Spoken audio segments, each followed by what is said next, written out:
In this video, we're going to learn Dagger modules, which is the first out of 3 basic components that we're going to use to refactor this app.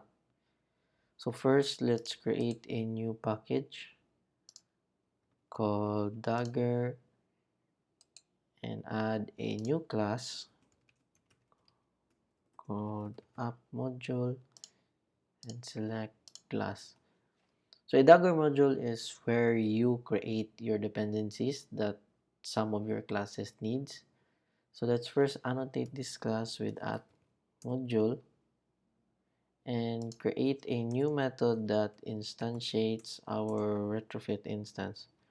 So the method name doesn't really matter. You can name it however you want. The important thing is the return type of your method. So go back to our user details activity and let's just copy this assignment and type return. So let's return an instance of retrofit. So provides tells Dagger that this modules method is responsible for creating or providing a dependency of this type, which is the return type of our method. In our case, we tell Dagger that, hey, Dagger, I'm responsible for creating a retrofit instance.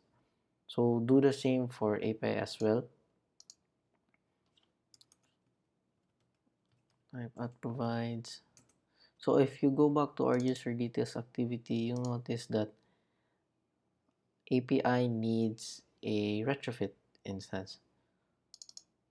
So not only does the dependencies in your app modules can be provided in different classes, the dependencies also can be provided within the app module by just typing in the parameter and its type.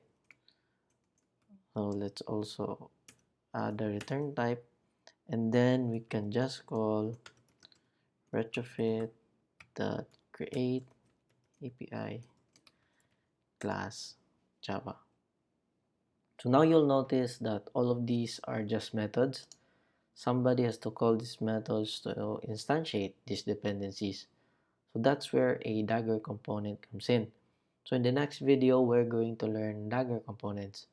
If you don't want to miss it, be sure to subscribe and hit that bell icon to be notified when the next part comes up.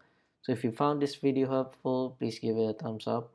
Leave a comment below for any questions. Thanks for watching and I'll see you in the next video.